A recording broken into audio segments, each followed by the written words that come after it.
Hello, good evening students. I am your physics teacher and in the previous video we have discussed on the topic that is the mechanical forces, and today we will do your new topic that is non-contact forces for at a distance force. इसको हम या तो non contact forces बोल सकते हैं या फिर हम इसको बोल सकते हैं एट अ डिस्टेंस फोर्स.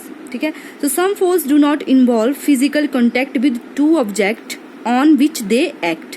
ठीक है. कुछ फोर्सेस हमारे पास ऐसी होती हैं कि वो एक दूसरे के फिजिकल कॉन्टैक्ट में ना आते हुए फोर्सेस लगती हैं. They act through the space between them. और वो कैसे जो है वो एक्ट करती हैं, वो करती हैं उनके बीच कोई भी स्पेस नहीं होता. तो such forces are called non contact forces. तो उन्हीं फोर्सेस को हम क्या बोलेंगे कि वो कैसी फोर्सेस हैं, that is non contact forces.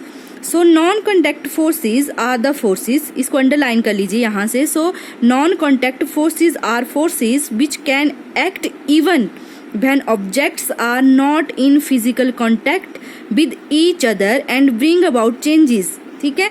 तो नॉन कॉन्टैक्ट फोर्सेस ऐसी फोर्स है कि वो दो ऑब्जेक्ट में वो आपस में कॉन्टैक्ट भी नहीं होंगे, फिर भी उनमें क्या होगा, चेंजेस होगा.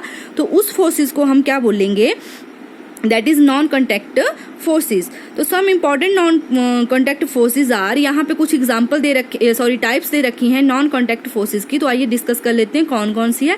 So first one is magnetic force, second one is electrostatic force and third one is gravitational force, या इसको हम बोल सकते हैं force of gravitation. So let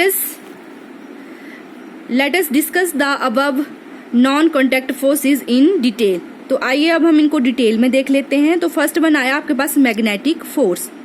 so when you bring a magnet near iron clips, ठीक है, do not touch the magnet to the iron clips. जब बच्चे आप क्या करते हो, आप मैक्सिमम देखना ऐसे, आप ये सारी एक्टिविटीज जो मैक्सिमम आप करते भी हो कि आप क्या करते हो, चुंबक लेते हो, फिर आप क्या करते हो, जो नेल्स होती हैं उसे आप चेक करते हो, वो लोहे की चीजों को क्या करता है, अपनी तरफ खींचता है और उससे क्या हो जाता है, वो अटैच हो जाता है ना. तो जो फोर्स लगती है उनके बीच, उसको क्या बोलेंगे हम, मैग्नेटिक फोर्स. ठीक है. या आप देखते हो जब आप दो चुंबक लेते हो और उनको एक दूसरे के नजदीक लाते हो, तो आप देखते हो ना वो एक दूसरे को क्या करते हैं, अट्रैक्ट करते हैं. तो उसमें जो फोर्स लगती है उसी फोर्स को हम क्या बोलेंगे, that is force is called magnetic force. So the iron clips moves from their original position towards the magnet under the influence of magnetic force. ठीक है. It is seen that magnetic force act even when the two objects, that is magnet and iron clips, are not in contact with each other. इस cases में आप क्या देखते हो कि ऐसा नहीं कि हमने उनको पहले से कांटेक्ट कर रखा था, वो क्या करते हैं एक दूसरे को वो फोर्स लगाते हैं. तो उस फोर्स को हम क्या बोलेंगे, मैग्नेटिक फोर्स. अब इसकी जो सेकंड टाइप आई, that is electrostatic force. So when you bring a plastic comb close to heap of a small pieces of paper. अच्छा, इसको मैं पहले आपको ऐसे बता देती हूँ. आप ऐसा करना है, या आप कोई कंघी ले लो या पेन लो, उसको क्या करना, अपने सर से, अपने हेड से क्या करना है, आपने रब करना है. फिर आप जो स्मॉल पीसेज लोगे, ठीक है, स्मॉल पीसेज लोगे, तो वो देखना आप उससे क्या हो जाते हैं, वो चिपक जाते हैं. तो इस एक्टिविटी को मैं करके देखती हूँ. यहाँ पे आप देख रहे हो मैंने जो है स्मॉल पीसेस जो है पेपर के लिए हुए हैं. अब मैं क्या करूँगी, यहाँ पे एक जो स्केल है उसको रब करूँगी हेयर से. हाँ, बट आपके जो हेयर हैं वो ऑयली नहीं होने चाहिए, देखना.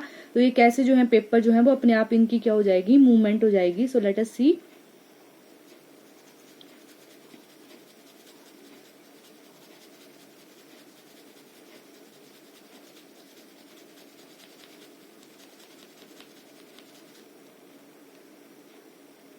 ये देखो. ठीक है. तो आपने देखा कि जब मैंने रब किया, इस प्रैक्टिकल को आप खुद भी कर सकते हो. ठीक है. सो बट आपके जो हेयर हैं वो ऑयली नहीं होने चाहिए, इस चीज का ध्यान रखना. सभी जो है इस एक्टिविटी को खुद घर में करेंगे. आप कॉम्ब ले सकते हो प्लास्टिक, या पेन ले सकते हो, या फिर आप स्केल भी यूज कर सकते हो. ठीक है. सो अब देखते हैं कि कैसे हुआ. सो जब आप ऐसा करोगे तो जो ये जैसे ये पिक्चर में दिखाया गया है, इतने नहीं होंगे. इतने अगर ज्यादा रब करोगे, अगर आपके हेयर जो है वो बिल्कुल ड्राई होंगे, तो हाँ ऐसे जो है वो ये जो कॉम्ब है ये क्या करेगी, इन पेपर्स को अपनी तरफ अट्रैक्ट करेगी, ठीक है। So this is because on rubbing the comb gate charge. ये कैसे हुआ कि जब आप क्या करते हो, रब करते हो, जब आप रब कर रहे हो कॉम्ब को तो क्या होता है, जो चार्जेस हैं वो प्रोड्यूस हो जाते हैं, ठीक है। तो since the charge is produced due to rubbing of comb and remains there without any movement, it is called electrostatic charge, ठीक है। इसको हम क्या बोल सकते हैं, electrostatic charge. So the force exerted by a charged object of another charged or uncharged object is known as electrostatic force. एक charged object से दूसरे में जो है वो चार्ज आ रहा है तो उसको हम क्या बोलेंगे, हम बोलेंगे दैट चार्ज इज कॉल्ड या that force is called electrostatic force. So जब आप नई एक्टिविटी करोगे आप, तो आप देखोगे कि so comb and the paper pieces are not in contact, ठीक है। तो आप देखोगे कि वो कॉन्टेक्ट में नहीं है, बट फिर भी वो एक दूसरे को क्या कर रहे हैं, अट्रैक्ट कर रहे हैं, उनके बीच एक फोर्स लग रही है। तो इस तरह से ये थी आपकी इलेक्ट्रोस्टैटिक फोर्स। जो इसकी थर्ड टाइप है ग्रेविटेशनल फोर्स, इसके बारे में हम नेक्स्ट वीडियो में पढ़ेंगे। Okay, thank you.